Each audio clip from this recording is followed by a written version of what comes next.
Todavía estamos en la parashá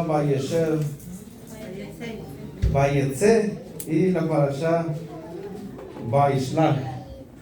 Estamos casi iniciando la parashá Vaishlach, en donde nos habla el encuentro de Jacob con Esaú. Son porciones muy importantes, muy reveladoras, que con la ayuda del Eterno vamos a encontrar algunos conceptos hermosos de cómo vivir en esta generación que nos ha tocado vivir. Dice en Jeremías capítulo 30 verso 7: ¡ay! Porque es grande aquel día como no habrá ningún otro día. Es un momento de apremio para Jacob, pero de él se salvará. Hay otras versiones que lo traducen: es un momento de tribulación para Jacob, pero de ella será librada. ¿En dónde podemos encontrar la base de lo que dice el profeta, lo que se conoce teológicamente como la angustia de Jacob? ¿Cómo sucederá? Y lo importante aún, ¿cómo podemos nosotros sobrevivir o vivir victorioso en momentos difíciles y cruciales, tal como ese episodio que nos da el profeta Jeremías cuando dice que vendría un momento de tribulación para Jacob? Con ayuda del Eterno, bajo la autoridad del Rabino Yeshua el Mesías y con el permiso de nuestro querido Rab Dan Ben Abraham, la paz sea con él, con el permiso de nuestro querido Rab Meir, la paz sea con él también, y con todos los líderes presentes, vamos a compartir un concepto de una síntesis de esta porción Vayeshev y Vaishlach. La parashá Vayetze nos habla, bueno, antes de comenzar también quiero dedicar este shiur Lelun Nishmat de mi señor padre y maestro Jacob Morales, dado que de alguna manera también fue un tzadik, un justo de las naciones, y sea su memoria bendecida. Comienza la parashá diciendo: y salió Jacob de Beersheba y fue hacia Harán. Cualquier persona que va leyendo la parashá, de un principio nos dice que salió Jacob de Beersheba hacia Harán. Obviamente una persona no sale así porque sí, sino hay un porqué detrás de. En este sentido, Jacob está saliendo fuera de la tierra de Israel, está siendo exiliado de la tierra que conoció desde niño. Ahora, por primera vez, Jacob es el exilio de su vida, donde sale de Beersheba, de la tierra santa, hacia Harán. Geográficamente hoy Harán es un lugar conquistado por los musulmanes, y ahí en ese lugar, más o menos por ahí tal vez Siria, por ahí en esos lugares, Jacob fue a buscar esposa. En la actualidad no cabría la idea de que Jacob vaya a buscar esposa por esos lugares, pero en el pasado no existía lo que se llama el mundo musulmán, el mundo árabe como tal, como religión, y tampoco obviamente no existía esa enemistad que hoy se tiene en Medio Oriente entre Israel y sus vecinos. Pero Jacob sale de Beersheba y se va hacia Harán. Vemos dos persecuciones que sufre Esau en esta parashá, en la parashá Vayeshev. Terminó la parashá de la semana pasada, donde nos habla, o de donde nos habló la parashá Toldot, de que Jacob agarró la primogénita, la bendición que le tocaba para Esau. Obviamente, dice el texto que Isaac era ciego, no podía ver, y por eso que de alguna manera Jacob pudo engañarlo. Comentan, como un paréntesis, comentan los Benjamín de que ¿por qué la Torah nos habla de que Jacob engañó a su padre? Más allá de lo que vemos de la profecía que Rivka de un principio le dicen a ella que el mayor servirá al menor cuando tiene mellizos, ¿se acuerdan de eso? ¿Por qué nos habla de la parashá con relación que Jacob engaña a su padre? ¿Será bueno de alguna manera engañar a la papá? ¿Quedará eso así como sin ninguna consecuencia posterior? ¿O puede ser que haya consecuencias? Si hay consecuencias de engañar a otra persona, ¿cuánto más a un padre? Dios nos libre. Pero en este sentido, nos está diciendo la Torah, pone esa parte para decirnos que eso no se debe hacer por ningún motivo posible. Aunque, como dice la madre, hazlo porque si tu padre te maldice, que la maldición cae sobre mí, recae sobre mí, dice ella. Pero los Benjamín dicen de que por ningún motivo la persona, Dios nos libre, llegue a tal cosa, pensando que de alguna manera está cumpliendo algún mandamiento o algo por el estilo. Dado que en la parashá que viene, en las porciones que vienen, también Jacob es también engañado por sus hijos. Y obviamente, ¿cómo se quiebra ese patrón de engaño? Desde un hijo hacia su padre. Obviamente ya los Benjamín nos han dicho una de las cosas que pueden de alguna forma terminar con algo ancestral, como una cadena que se va forjando en la línea ancestral, es a través de la teshuvá, del arrepentimiento. Y por eso que Yehudá en este sentido, él hace teshuvá y sus hijos no vemos que lo traicionan, o alguno de los hermanos de Joseph, que su hijo le haya traicionado, no se registra en la Torah, porque dicen los Benjamín que de alguna manera ellos hicieron teshuvá. Jacob entonces, siguiendo el consejo de su madre, dice: voy a vestirme de piel como si fuese mi hermano Esau, y de esa manera lo visten a Jacob para que finalmente se queda él con la bendición. Entonces, al final del día, cuando Esau dice: mi hermano me ha robado la bendición, nada más dice él en su corazón: cuando muere mi padre, yo voy a matar a mi hermano. Y al oír eso, los padres de Jacob le dicen, Isaac y Rebeca le dicen: huye de tu hermano, porque él está indignado a matarte, y obviamente lo va a hacer.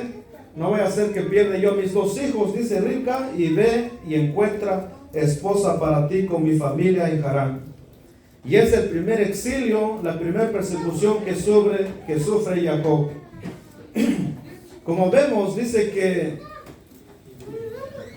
Jacob, al momento de salir de ahí, como ya se han dicho los Benjamín, primero fue a la yeshiva de Shem y Eber, donde pasó 14 años estudiando Torah.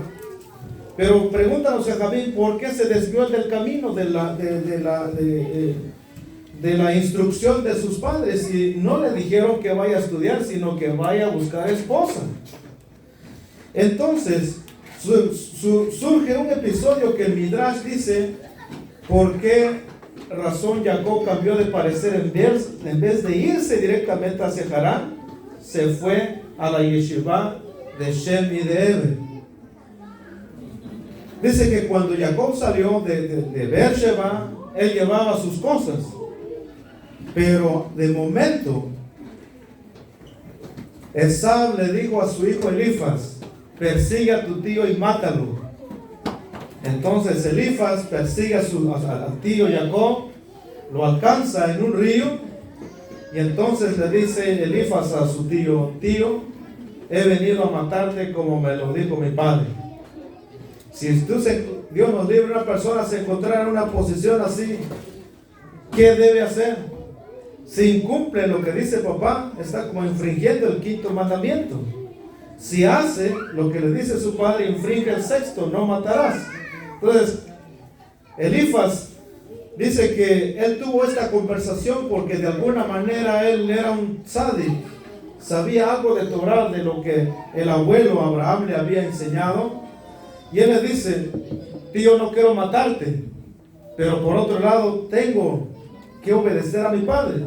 Entonces Jacob le dice, gracias por la bebida, Jacob le dice: si tú me quitas todas mis posesiones, es considerado como si fuera muerto, y así cumples lo que dice tu padre sin infringir ninguno de los mandamientos. Y entonces Elifaz le quitó todo. Ahora Jacob dice: si una persona, Dios nos libre, como le pasó una vez, no recuerdo quién fue, creo que fue, no sé si fue Rambam o no sé quién fue, pero posiblemente fue Rambam en sus días, cuando dice que él tenía la edad antes de Bar Mitzvah, no se le quedaba el estudio de la Torah, y su padre estaba, ¿cómo se dice una palabra que está queriendo enseñarle, instruirle y no se le queda? Se sentía con una sensación de, ¿se va a venir la palabra? No, hay una palabra que, impotencia, frustración de que su hijo no se le quedaba el estudio de la Torah, no memorizaba la Torah, ya llegaba al Bar Mitzvah de su hijo.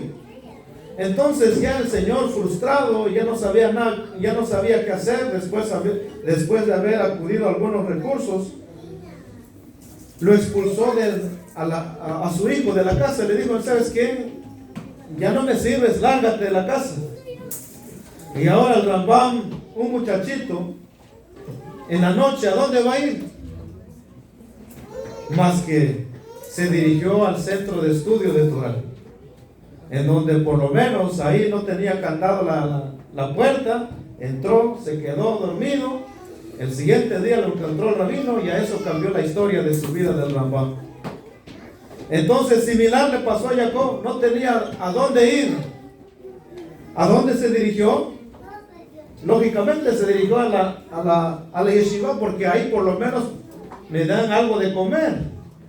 Y entonces, posiblemente su maestro Shem, para ese momento, le dijo: ¿y sabes qué? Si has venido para un momento como este, de seguro es para aprender Torah. Y qué sé yo qué pasó en ese momento, pero una de las razones del por qué se desvió Jacob, en vez de dirigirse directamente hacia Harán, como lo dijo sus padres.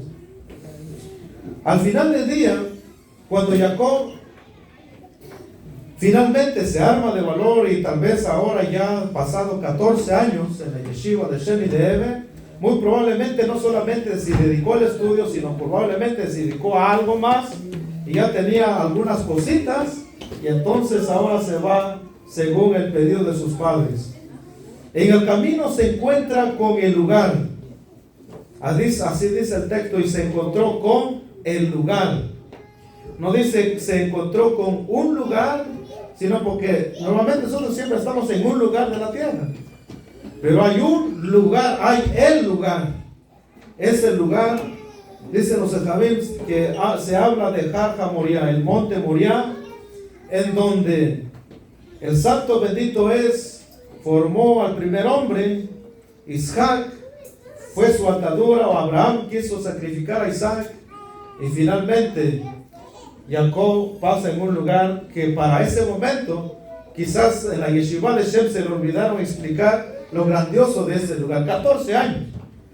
Bueno, podemos decir también que la Torah, El conocimiento de ella fue y es cada vez más expandiéndose generación tras generación. Cosas que el profeta Daniel para él en sus tiempos eran difíciles, nosotros en un niño de kinder lo puede entender. Por ejemplo, del por qué el pueblo de Israel estuvo 70 años en Babel. Los sabios de renombres como Ezequiel, como Daniel, Zorobabel y los grandes hombres de esa generación, les costó demasiado para detectar por qué causa fueron los hijos de Israel exiliados a Babel. Pero nosotros hoy día, cualquier persona lo sabe cuál es la razón. Nos lo dicen por qué. Y hay cosas que para nosotros ahorita se nos es muy fácil, porque la revelación de la Torah que tenemos ahora es mucho mayor comparado a lo que ellos tenían en su tiempo, en su época. Jacob pasa en ese lugar grandioso, donde finalmente sueña con una escalera, donde ángeles subían y bajaban. Jacob se queda asombrado por ese episodio de su vida, agarra esa piedra como una señal, lo unge y hace ciertas promesas a Hashem. De ahí se dirige hacia Harán, donde se encuentra Rachel en un pozo. Mira que su pariente Rachel viene de lejos. Los pastores le dicen: ahí viene Rachel, tu prima. Jacob agarra la tapadera del pozo con una sola mano, lo destapó el pozo. Finalmente se conoce con Rachel. Rachel lo lleva a su casa, a la casa de Labán, donde Jacob trabaja por Rachel 7 años. Estos 7 años le pasaron a Jacob como algo tan rápido, una semana. Fueron tan pocos días a los ojos de Jacob por el amor que sentía hacia Rachel. Luego, al final de cuentas, él pensaba que ya de alguna manera había hecho su vida. Pero en la noche de bodas, el suegro le engañó. En vez de Rachel, le puso a Lea.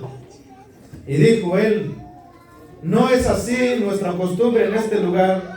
La mayor se tiene que casar primero antes que la menor, así que por eso que te la di. Y si tú también quieres a ella, trabaja otros 7 años. Finalmente Jacob, más tribulaciones para él, cumple los 7 años, nace Yosef y él dice: y sabe que ya es tiempo de volver a casa. Han pasado alrededor de 21 años de que Jacob salió desde su casa. Si no más, si decimos 14 años más 14 años, entonces podemos decir que más años todavía. Aunque el Midrash dice que 21 años, pero en realidad, si sumamos, hacemos una cuenta, nos dicen que son más. ¿Por qué? Porque 14 años más 7 son 14, igual 28. En fin, mucho tiempo que Jacob había salido de su casa, ahora decide volver, le pide señales a Hashem y efectivamente Hashem le dice: sube, regresa. Jacob le dice a sus mujeres: regresémonos porque Hashem además me ha dicho en un sueño, además tú sabes cómo tu padre nos ha engañado. Y las mujeres dicen: sí, mi papá nos vendió a ti como un animal nos vendió. Entonces nosotros no tenemos ninguna herencia con nuestro padre, vayámonos. Y ahí comienza la segunda persecución de Jacob. El suegro se entera 3 días después de la partida del yerno y dice: voy a perseguir a Jacob. En primer lugar, ¿por qué Labán persiguió a Jacob? Persiguió porque de alguna manera se estaba yendo la fuente de su riqueza. Como está escrito: yo he visto que gracias a ti Dios me ha bendecido, dice Labán. Y en segundo lugar, va porque quiere matar a Jacob. Lo persigue, pero si el Eterno se le aparece a Labán en un sueño y le dice: ten cuidado de hacer algo, ni mal ni bien, ni hablar mal ni bien contra mi siervo Jacob, porque te la verás conmigo. Y así lo encuentra Labán a Jacob, y finalmente le dice esto: yo tengo el poder para hacerte el daño. Si no fuera porque tu Dios Hashem se me reveló en el sueño anoche, yo otra cosa lo estuviéramos diciendo ahora. Así como en alguna ocasión me dijeron, si gracias a Dios que no estoy en la cárcel y tú estás vivo. Pero la vida de una persona, de un ser humano, no depende de una persona, sino solamente depende de Hashem. Si Hashem así lo decide, inclusive antes de salir de aquí nos vamos. Pero si Hashem así lo decide, caerán a tu lado 1000 y 10,000 a tu diestra, pero a ti no llegará. Y eso es lo que pasó en el caso de Jacob. Jacob continúa su travesía de vuelta hacia su tierra natal, la tierra de Israel, donde finalmente se encuentra con Mahanaim, 2 campamentos de ángeles. Y esto es en síntesis de la parashá de esta semana. ¿Qué aprendemos de esto? Aprendemos de que Jacob, uno de los 3 patriarcas de Israel, sabemos que están los 3 patriarcas, Abraham, Isaac y Jacob. El que más sufrió de los 3 fue Jacob. Pero justamente por su sufrimiento, como vemos en la parashá Vayeshev y la parashá Vayishlach, ese sufrimiento que él tiene, Hashem le recompensa a él, no solamente en el sueño que él ve cosas, sino que en su vida, ya consciente, él puede ver inclusive los días finales. Como él le dice a sus hijos, reúnense que les voy a decir las cosas del fin. Les voy a decir cuál será la generación en la cual Mashiach se va a revelar. Es más, si podemos decir con toda seguridad que a 2 personas se les fue revelado el día y la hora y la fecha determinado cuándo sería la revelación de Mashiach, podríamos decir que a Daniel, el profeta, como también Jacob. Jacob pudo en su Neshama comprender estas cosas proféticas. Imagínense ustedes, de los 3 niveles de profecía, ¿cuál es mayor? ¿El sueño, la visión o la nebuá, la profecía? ¿Cuál es mayor de estos 3? Obviamente la nebuá.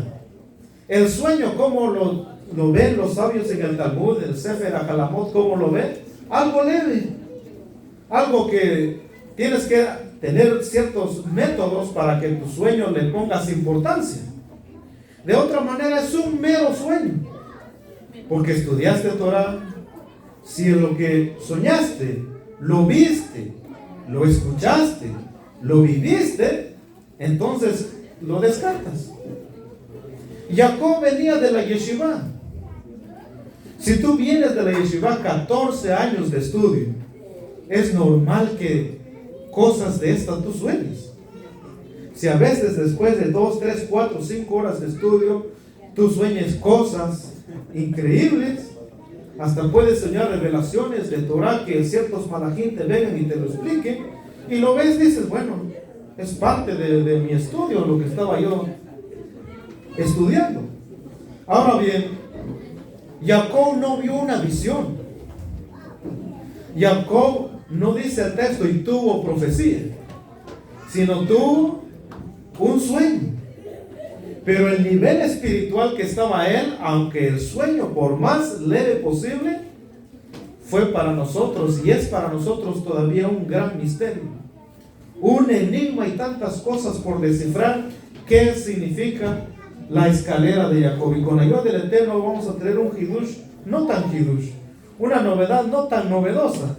Todos lo sabemos, pero de alguna manera no lo habíamos visto en la escalera de Jacob. De todas las explicaciones que de alguna manera hemos visto con relación a la escalera de Jacob, vamos a dar una novedad de qué se trata.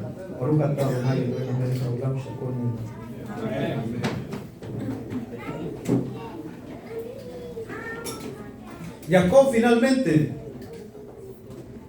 bueno, estábamos diciendo que Jacob, a él se le da a ver los secretos de la Torah, los secretos de redención.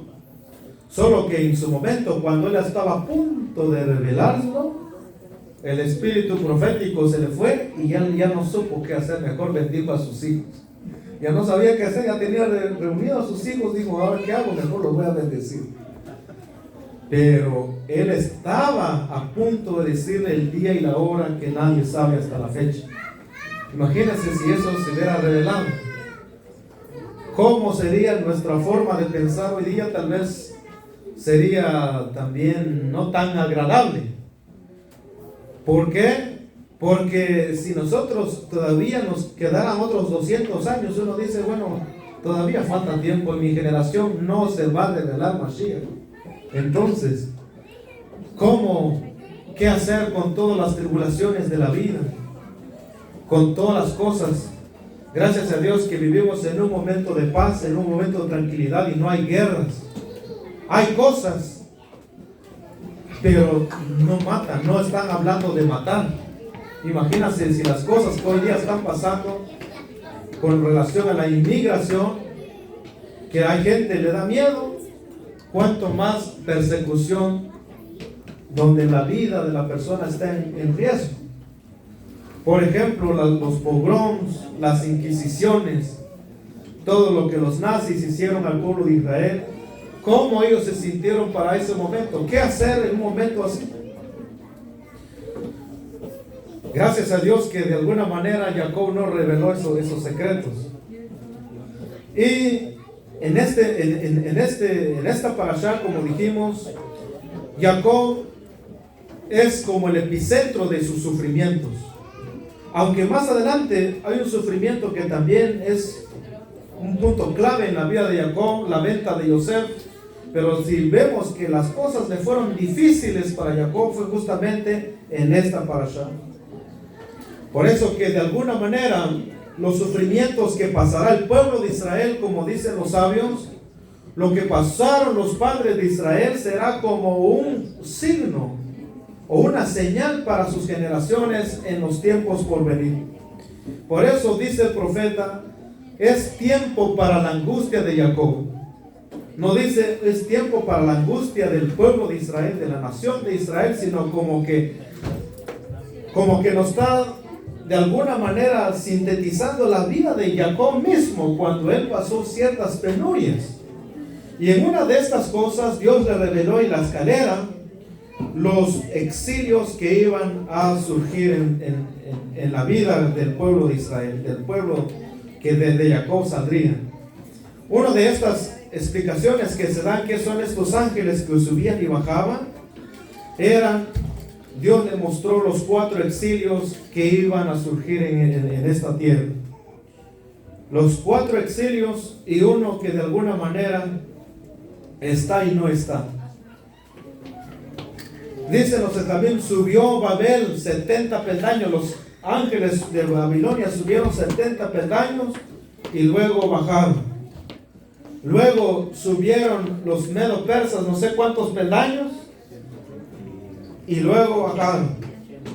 Luego subió el imperio de Madai, de los griegos, ciertos peldaños y luego bajaron. Y luego subieron los ángeles del imperio de Esau, subían y subían y subían y subían y subían. Y no hay cuánto que bajaban. Jacob se estaba desesperando. Él dijo, ya ahora es hora de mi lunch, de mi siesta, y estos ángeles no bajan. Entonces se turbó mucho y le preguntó a Hashem, oye Hashem, ¿algún día van a bajar estos ángeles? Y Dios le dice en boca del profeta Obadiah, aún si ellos pusieron sus nidos en las estrellas, en la luna, desde ahí te voy a bajar, desde ahí los bajaré. Entonces, esto es una de las cosas que Jacob vio, que Jacob de alguna manera presenció, aunque en sueño, pero Dios le reveló estas cosas del porvenir de su descendencia. Y uno de los relatos que nos dice la Torá de la angustia de Jacob, la angustia de Jacob, los Benjamín no lo ven como un evento en sí, sino una serie de eventos en la trayectoria de la historia del pueblo de Israel. Por ejemplo, una de estas angustias de Jacob se puede ver justamente de estos exilios del pueblo de Israel, comenzando desde Babilonia, sino más atrás de Egipto, y porque no fue fácil. No fue fácil. Ya la Megilá Eijá nos dice lo difícil que fue ese exilio a Babilonia. Y luego los otros exilios que han pasado, incluyendo el exilio de Edom, la que hoy vivimos. Aunque los Jajamim dicen que hoy por hoy el exilio edomita y ya se ha terminado, ya ha llegado a su fin el exilio de Edom. Muy probable podemos decir que el exilio de Edom llegó justamente con lo que hicieron los nazis en su tiempo.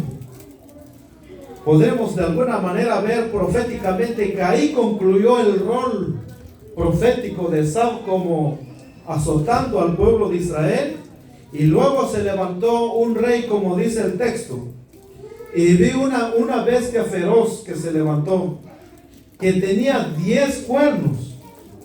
Esto tiene que ver con el imperio de Esau. Y dice, pero dentro de estos 10 cuernos también vi un cuerno pequeño que surgió. Los Jajamim y también el profeta dice que este cuerno pequeño no es, pero será por un breve de tiempo. Y de ahí de alguna manera nos dio como una pista cuando dice no es en el presente, pero será por un breve de tiempo.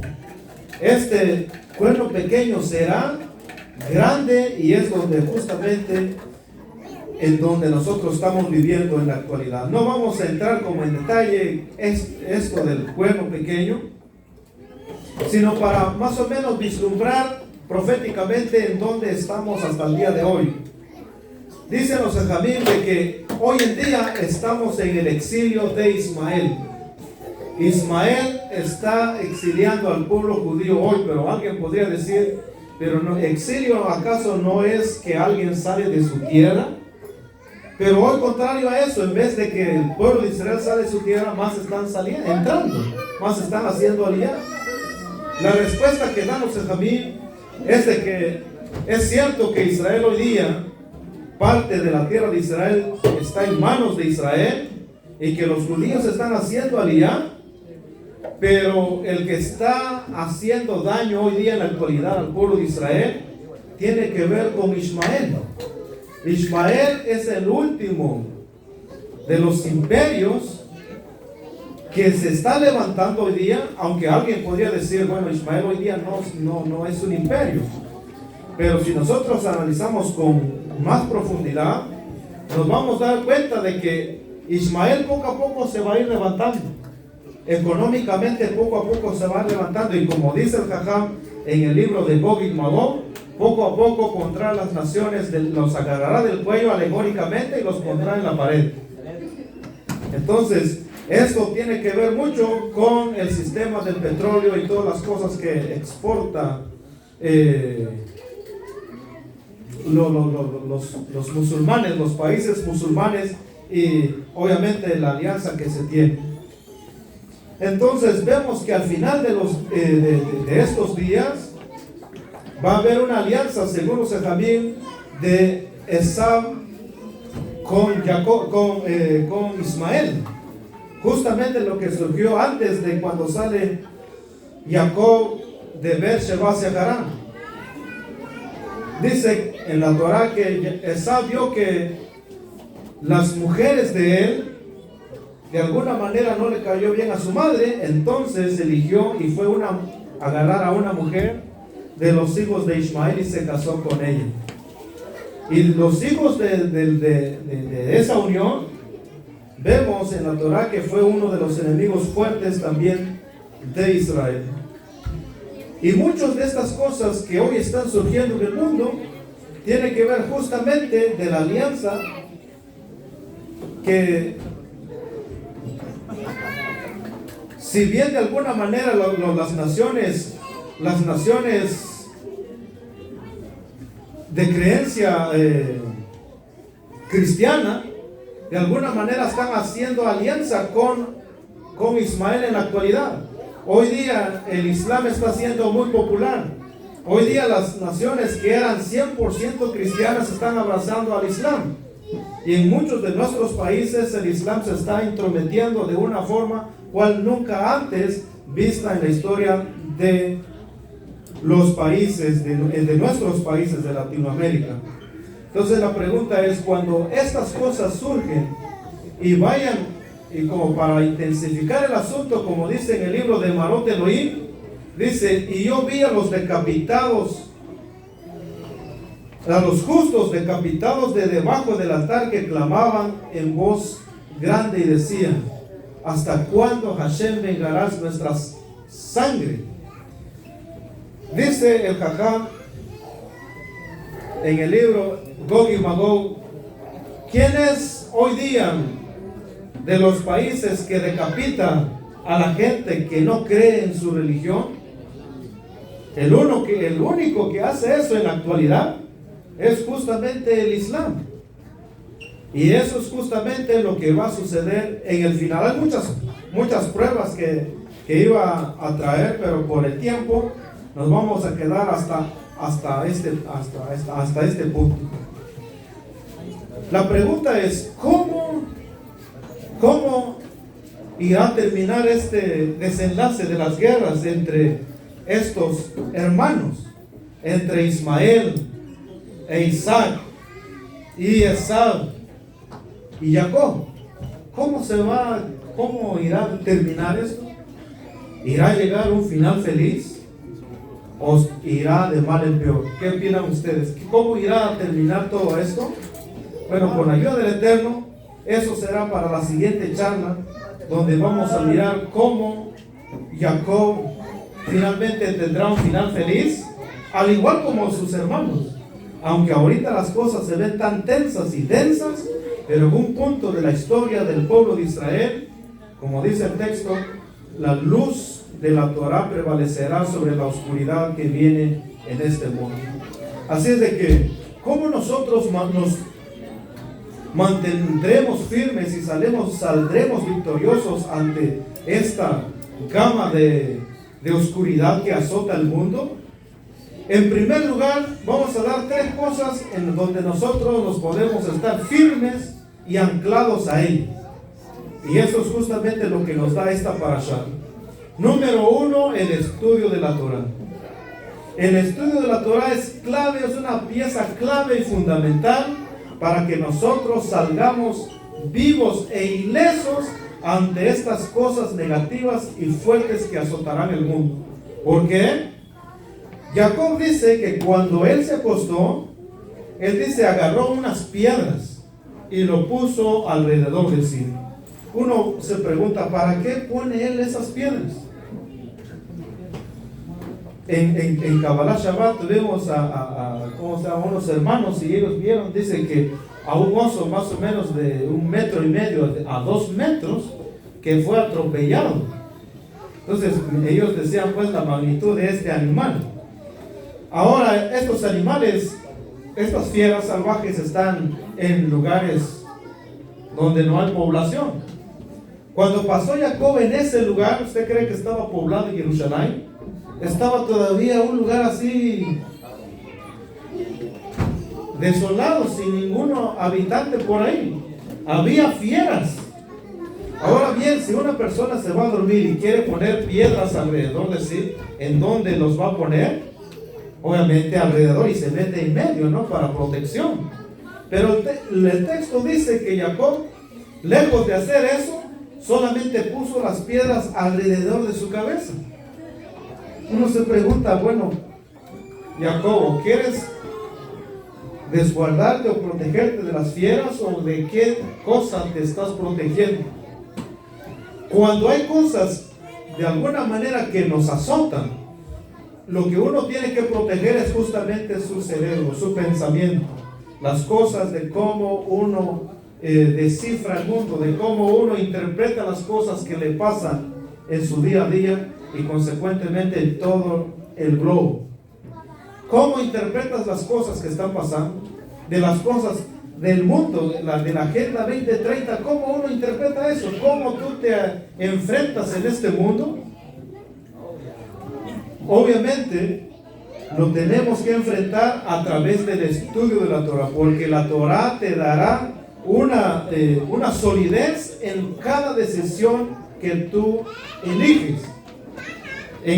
Por ejemplo, hoy día que nosotros mandamos a nuestros niños a la escuela y las cosas se están poniendo tensas en las escuelas, pues uno tiene que de alguna manera forjar, o más que todo aumentar este recurso espiritual del estudio de la Torah, para que nuestros niños, al momento que vayan creciendo, no sean influenciados por las masas y llevados por aquí y allá porque no encajan en ciertos grupos, ¿sí? Son cosas muy importantes que de alguna manera cuando nosotros éramos niños tal vez lo sufrimos. Imagínate ahora con todas estas cosas, cómo va el mundo, nuestros hijos cómo lo van a enfrentar en sus propias escuelas, en sus vidas. La Torah les dará la fuerza a ellos, tanto a nosotros, para poder discernir entre el bien y el mal y hacer las cosas de la mejor manera posible. Por eso que es muy importante, antes de que Jacob fuera al mundo real, al mundo, es cierto, en la casa de papá, estar en la casa de un tzaddik, habitar en ese lugar, es bonito. Pero ahora cuando sales al mundo real, ¿cómo enfrentas eso? Jacob sabía eso, entonces por eso que se preparó con el estudio de la Torah. Número 2, Jacob se preparó justamente con guardar los mandamientos de Dios, en particular uno en particular que de alguna manera, no lo dice el texto, pero insinúa de alguna manera en el sueño que tuvo Jacob. El lugar, cuando despertó Jacob de ese lugar, de ese sueño, él dijo: ciertamente Dios ha estado en este lugar y yo no lo sabía. Entonces, este lugar de seguro es puerta, es como dice, puerta, casa de Dios y puerta del cielo. Ay, lo llamó Betel, porque dijo, este lugar no es cualquier lugar, sino casa de Dios y puerta del cielo. ¿Qué mandamiento de la Torah, de los 613 mandamientos, puede abarcar esta categoría de casa de Dios y puerta del cielo? Donde puedes ver, tal vez no con tus ojos físicos, pero con tus ojos espirituales, donde ángeles pueden subir y bajar. Es justamente uno de los mandamientos que hacemos cada semana, por lo menos, el Shabbat. Jacob llamó a ese lugar casa. Ese lugar previamente fue llamado por Abraham, como lo llamó como el monte Moriah. Isaac lo llamó como un campo, pero Jacob lo llamó casa. Y está insinuado. Y aquellos de los hijos de los extranjeros que dicen, Dios me ha alejado, Hashem dice esto. Dice, a los hijos de los extranjeros que abracen mi pacto, que guarden mi día de Shabbat para santificarlo, yo les daré un lugar como si fueran hijos e hijas, porque mi casa será llamada casa de oración para todos los pueblos. Y hoy día que el templo está destruido, ¿cuál es ese mandamiento como dijeron los jajamim, donde se hace un templo? Es justamente el Shabbat en la sinagoga. Dice que Jacob vio ángeles que subían y bajaban. Ángeles, por lo menos podemos decir dos, plural, ángeles. No vio solamente uno. Y eso es justamente cuando nosotros comenzamos el Shabbat. ¿Comenzamos con qué? Con ángeles. Los ángeles Malachea Share, un grupo, y los Malachea Shalom, otro grupo. Son dos grupos de ángeles que nos visitan en la casa. Hay una tradición que dice que a la parte final se dice despacio. Hay otra tradición que dice que no lo digan. Aunque nuestro jajam, el doctor también Abraham nos dice que hay que decirlo, pero igual uno va a ver también en qué momento específico hay que hacerlo.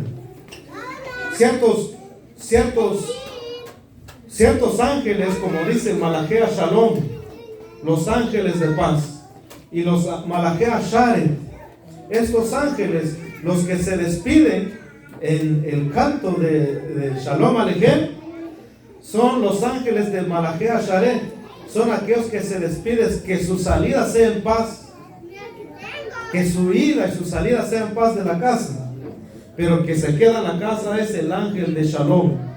Y aquella persona tiene que saber, porque si envía a los ángeles de Shalom, también juntamente con la Malachea Sharet, olvídese que haya Shalom en la casa, porque lo ha alejado de su casa, lo ha dicho bye bye. Entonces, de alguna manera, estos ángeles vienen en nuestra casa. ¿Y cuándo se van estos ángeles?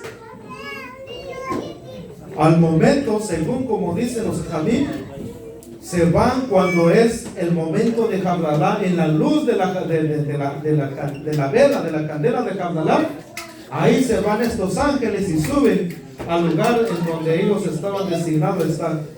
Y por eso que cuando Jacob sale en su viaje, al finalmente es acompañado por estos dos tipos de ángeles, dice, y vio dos campamentos donde lo llamó Mahanaim.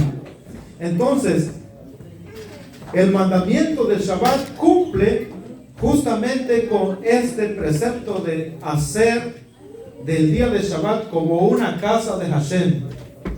Y se tiene que hacer donde quiera que habitéis.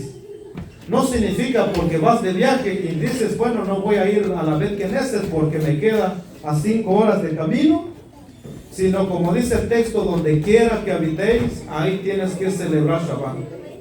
Y en este instante, la persona tiene que hacer esa casa para Hashem, en donde espiritualmente puede recibir la asistencia de estos ángeles. Y luego, por eso Jacob lo puso ese lugar como casa de Dios, indicando así el día de Shabbat es el lugar en donde de alguna manera recibes la ayuda divina para poder pasar las penurias de la vida con éxito. Y otro de los aspectos que nos enseñó Jacob es justamente cumplir el mandamiento con amor. Dado que también nos ha enseñado el Jajam, dice tres ingredientes principales nosotros debemos de tener para cumplir un mandamiento. ¿Cuáles son estos 3 ingredientes? Alegría, conocimiento, alegría y entendimiento. Pero más aún, un ingrediente principal tiene que ver con el amor. Como hay una canción que dice, la fuerza mayor está en el amor. Y dice también el libro de Cantares, la fuerza de la muerte es comparado a la fuerza del amor, lo cual aún que la fuerza del amor supera la fuerza de la muerte. O sea, en esta vida no hay una energía mayor que la energía del amor. Y lo vemos en esta parasha mismo. Jacob, cuando está en donde está el pozo, donde estaban los pastores abrevando a sus ganados, le dice, oye, ¿por qué no dan de beber a los ganados y pasteanlos? Porque aún no es el tiempo de encerrarlos. Y los pastores dicen, lo que pasa es que la piedra nos es tan pesada y tenemos que esperar a los demás pastores para que nos ayuden a remover la piedra. Y Jacob dice que cuando nada más vio a Rachel, el Midrash dice con una mano, como el superhombre, lo agarró la piedra, y ya me imagino yo la cara que puso la muchacha cuando ve a este hombre. Mover la piedra del pozo que era tan pesado, él solito lo hizo. ¿A través de qué? A través de la fuerza del amor. O sea, la fuerza del amor puede quitar inclusive cualquier tipo de impedimento que puede ver en la vida. Por ejemplo, con relación al trabajo personal, al trabajo físico. ¿Cómo una persona puede disfrutar de un trabajo? Amándolo. Y no solamente lo va a disfrutar, sino se va a ser bueno en ello. Y no solamente va a ser bueno en ello, sino también va a adquirir buenas ganancias, buena recompensa. ¿Por qué? Porque ama lo que hace. Lo mismo sucede con los mandamientos, para que los mandamientos no sean tan pesados, para que, como dice el texto donde habla de lo Amir lo Ruhama, el libro de Oseas, ¿sí? Dice, la casa de Israel, dice, qué aburridos son estos mandamientos, están muy pesados para mí, dice, así dijo la casa de Israel. Y hay gente que todavía lo ve, se ve como que el mandamiento es muy pesado. Bueno, aunque hay ciertos mandamientos que de alguna manera uno dice, está pesado este mandamiento, como levantarte, hacer shaharí temprano. Sí, son cosas que hay donde te encuentras con algo que es como muy, muy fuerte, pero el amor puede hacer que eso uno lo puede hacer tan cómodo. Entonces el amor, como dijimos, puede ayudar a quitar cualquier tipo de ataduras, como estaba diciendo el Rab hace rato en la mañana, cualquier tipo de ligadura o cosas que están obstruyendo la relación entre la persona y Dios, o todos los canales de bendición puede ser quitado a través de la fuerza del amor. La fuerza del amor puede quitar eso. Y por último, con relación a la escalera de Jacob. ¿En dónde soñó Jacob la escalera? Soñó en el lugar donde había piedras. En el lugar donde había piedras, Jacob soñó la escalera. Más allá de lo que le enseñó Dios con relación a los exilios y todas las cosas que se pueden interpretar de la escalera que vio Jacob, Dios le estaba enseñando un principio muy importante a Jacob y un principio también muy fundamental para nosotros en esta generación. Hay una letra que separa de exilio y redención. ¿Cuál es esa letra? Los que hemos estudiado. ¿Cómo se dice exilio? Golá. ¿Cómo se dice redención? Geulá. ¿Cuál diferencia hay entre Golá y Geulá? Una sola letra. Gimel, Vav, Lamed, Hei, Golá. Pero si antes de la Vav o después de la Lamed pones una Aleph, en vez de Golá, se leería o se lee Geulá. Hay una sola letra que separa entre el exilio y redención. La Aleph. Y la Aleph tiene que ver la espiritualidad, y la espiritualidad se sintetiza con la emuná, como dijo el profeta. El justo por la fe vivirá. La fe está simbolizado con la Aleph. Una persona puede estar en el exilio cuando echa la Aleph de su vida, cuando aleja la Aleph de las circunstancias, de las penurias, de las dificultades de la vida, lo va a ver como algo fuerte porque no tiene la Aleph en medio. Pero cuando pone la Aleph, entonces lejos de exilio se transforma en redención. Y eso nos está enseñando Dios a través de la escalera. Imagínate, Jacob había puesto piedras alrededor de sí. No dice cuántas piedras, el Midrash enumera 12, pero el texto en sí, el nivel Pshat de la Torah no te dice cuántas piedras fueron. Nada más dice que puso muchas piedras alrededor de sí. Y al final, cuando se levantó, ¿cuántas piedras eran? Y ungió la piedra y lo puso como una señal. Ahora bien, cuando estaba durmiendo sobre estas piedras, porque aún no se había convertido en una piedra, Dios le mostró una escalera.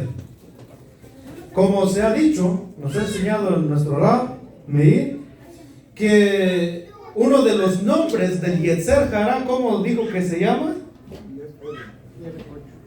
Lev, o el Lev Eben, ¿no? Corazón de piedra, como dice el texto, y les ha dado corazón de piedra para no entender y para no escuchar. La pregunta aquí es, ¿qué haces tú con las piedras del camino? ¿Cómo haces? ¿Cómo reaccionas cuando encuentras piedras? Vamos a ponerle en paréntesis, dificultades, problemas, que son esas piedras del camino que duelen. ¿Qué haces tú con todas estas piedras? ¿Te lamentas y dices, ¿por qué a mí? ¿Por qué ahora? ¿Por qué en este momento? ¿O cómo reaccionas? Cuando la persona se lamenta por una circunstancia, ¿por qué a mí? ¿Por qué ahora? ¿Por qué en este momento? Es porque no tiene la Aleph en esa circunstancia. Lo ve como un exilio. Pero Dios le dice a Jacob, sobre estas piedras yo te voy a mostrar una escalera. Sobre las dificultades de la vida tú puedes crecer, y de hecho en las dificultades es donde más crecemos. La gente, especialmente los ancianos, dicen, te voy a hablar por mi experiencia, porque lo crucé, me dolió, por eso te estoy diciendo. Lastimosamente que hay dos formas de aprender. Uno es a través de la experiencia y otro es a través de ver la experiencia de otro, para no caer en la misma trampa o en el mismo error. Pero como dijo la canción, tropecé de nuevo con la misma piedra.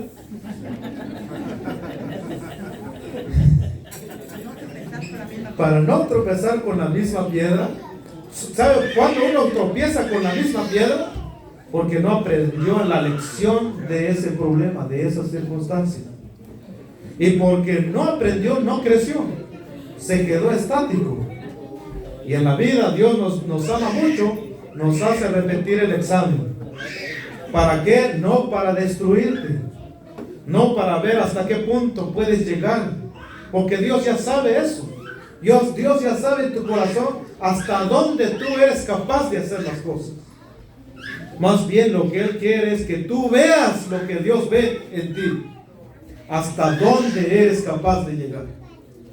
Y por eso te da la oportunidad, nos da la oportunidad otra vez a pasar el mismo examen, para entonces nosotros poner ahí una escalera.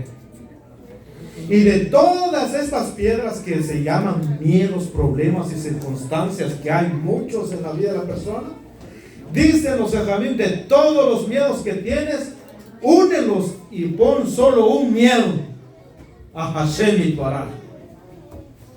Como dice el texto, somos hijos de creyentes, o como dice la canción, somos hijos de creyentes y no tenemos más a quien temer, más a nuestro Padre que está en los cielos. Cuando tú unes todas estas piedras en una sola cosa, entonces Dios te va a revelar una escalera en la cual tú vas a ir creciendo de esos problemas, de esas dificultades. Y como dijo Rabenu Yeshua, es necesario que el Hijo del Hombre padezca estas cosas para sentarse en su trono. Es decir, para crecer en la vida es necesario pasar esas dificultades, y ahí es donde se te revela esa escalera. Como dijimos, este es el Hidush, no tan Hidush. El Hidush de la escalera sobre la piedra, desde sobre una dificultad tú puedes edificar, y ahí puedes poner como una señal. Esta es una señal que como el cantito que se puso, en la primavera Dios me llamó. Todos nosotros, inclusive cuando muy nos enamoramos de nuestras esposas, o los que están aquí mirando a sus almas gemelas, a su media naranja o medio limón, se recuerda, ¿verdad? La persona dice, ¿sabes qué, mi amor? Te traje flores. ¿Y ahora qué estamos celebrando? No, es nuestro aniversario, nuestro primer mes, ¿verdad? Pero ya cuando a veces llega el verdadero aniversario, a veces no nos acordamos. Pero hay dos cosas, por lo menos hay dos fechas muy importantes que uno se acuerda. El día que te enamoraste de tu esposa que hoy tienes y el día que te enamoraste de la redención. Esos dos amores son difíciles de olvidar. Y de ahí dijo Salomón, cordón de 3 dobleces es difícil de romper. ¿Por qué? Porque cuando ese amor tridimensional está conectado y fortalecido, no hay nada que pueda romperlo.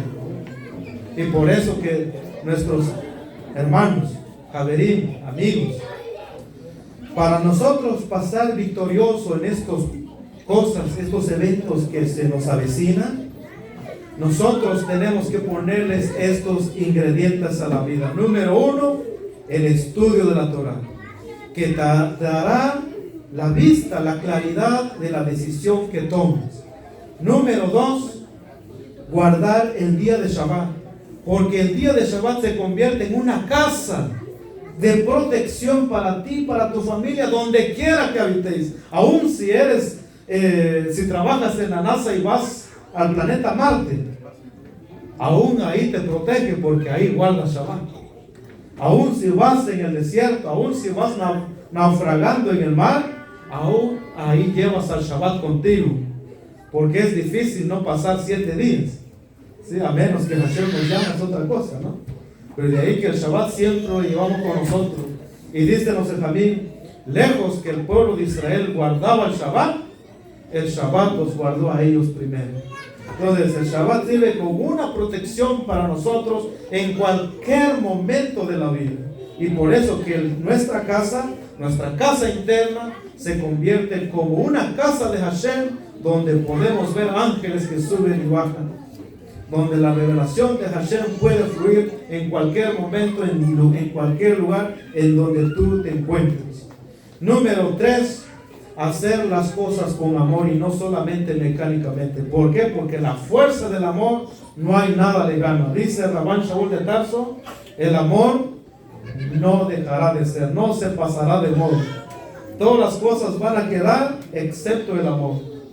Entonces, cuando una persona ama lo que hace, ama la redención, ama las cosas de Dios, no habrá peros que valga o cosas que pueden obstruir su camino. ¿Por qué? Porque él con esa fuerza puede decir, has incrementado mi fuerza como el rehén, para entonces cumplir la voluntad de Hashem. Y número 4, ponerle algo pequeño que se vuelve grande. La Aleph es pequeño como la semilla de mostaza, dijo Rabbeinu Yeshua. Es pequeño en el sentido que la Aleph es muda. La Aleph, si lo haces hablar, habla, si no es muda. Es como la H en inglés. Lo voy a decir porque en español la H por sí solo es mudo en español, pero en inglés, si lo pones de principio una palabra en inglés, la H habla. Sí. Si tiene sonido. La Aleph lo mismo. Con los hispanos nuevamente la H es muda. Sí, sí. Pero aquí en inglés por lo menos le hemos dado un poquito de... Suena un poquito, ¿no? La Aleph lo mismo con el hebreo. Si le pones a hablar o sonido a la Aleph puede tener sonido, pero si no lo dejas así solito, la Aleph no tiene ningún sonido. Por eso que Javerim, la Aleph tiene que ver con la inmuná en la vida, que esta Aleph traerá retornar del cautiverio físico, emocional y todo lo que compone la vida de una persona. ¿Cómo puedes pasar la circunstancia en la vida y verlo con alegría, con amor, sabiendo que Hashem tiene el control y sabe del porqué las cosas? Cuando le pones la Aleph a esa circunstancia y a ese problema, cuando tú le pones esa Aleph, entonces ese problema será como un pequeño escalón en tu vida que te hará crecer. Inclusive desde ahí te recordarás y dirás, si Dios no hubiera pasado o no hubiera permitido que yo pasara esto, yo no estuviera en este lugar en donde estamos ahora.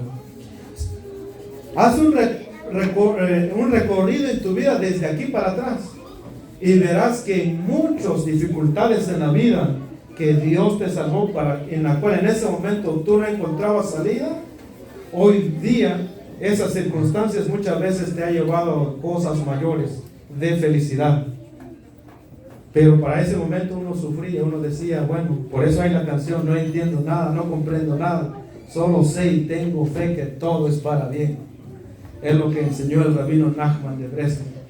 No entiendo nada, no comprendo nada, lo único que sí sé y tengo fe es que todo es para bien. Y al final del día, Jacob lo puso esa piedra, dice, como un sello, como una señal. Dicen los Jajamim que fue la primera piedra del Bet Hamikdash. Y esa piedra obviamente tiene que ver con, como dice el texto, la piedra que los constructores desecharon se ha convertido en la piedra angular. Tú puedes desechar esa piedra o puedes convertirlo en la piedra angular de tu vida. Todos nosotros somos constructores de nuestra propia vida, pero va a depender qué hacemos con ella. Como dicen también nuestros libros, que nosotros mismos también como piedras vivas somos edificados sobre ese edificio que va cada vez en aumento hasta que se concluya. Así que con la ayuda del cielo nosotros podamos tener claridad en momentos de tribulación, en momentos de aflicción, y todos los problemas que nosotros tengamos o hayamos tenido, que podamos ver una luz grande en ella. Que Hashem nos ayude. Y bueno, por último voy a terminar con este cuento. Dice que una vez un padre le regaló un burrito a su hijo, y el burrito estaba muy acostumbrado con el niño. Fueron creciendo ambos, y dice que un día el burrito estaba caminando en la pradera con el niño, con el joven ahora, y sin darse cuenta, bueno, ahora ya era asno, ¿no? Se cayó el asno en un agujero, en un hoyo.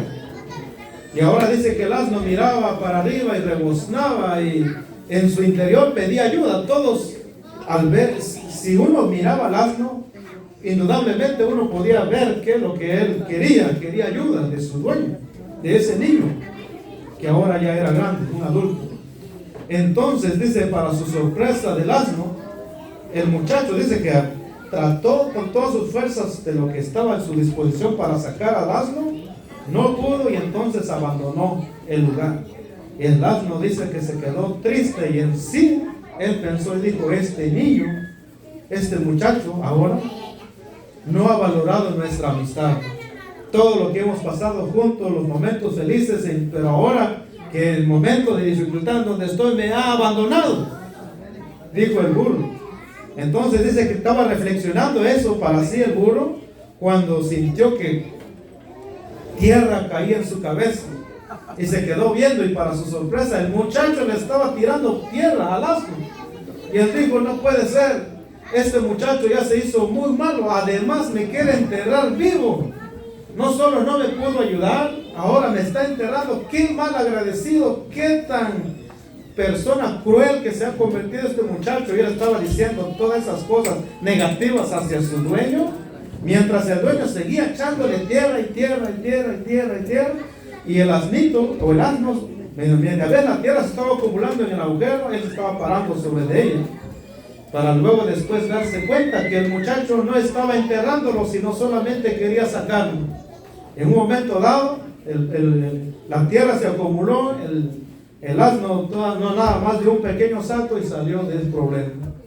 Así a veces surgen con las cosas de la vida. A veces pensamos que esta persona, fulano y mengano, me está tirando tierra y que no ve nuestra amistad y que no sé qué. Y a veces uno le echa la culpa a los demás, a los problemas, a las circunstancias, sin saber que la vida te está llevando por escalones y quiere verte en un lugar muy elevado. Que Hashem nos ayude y que podemos ver la redención prontamente en nuestros días. Shalom, shalom.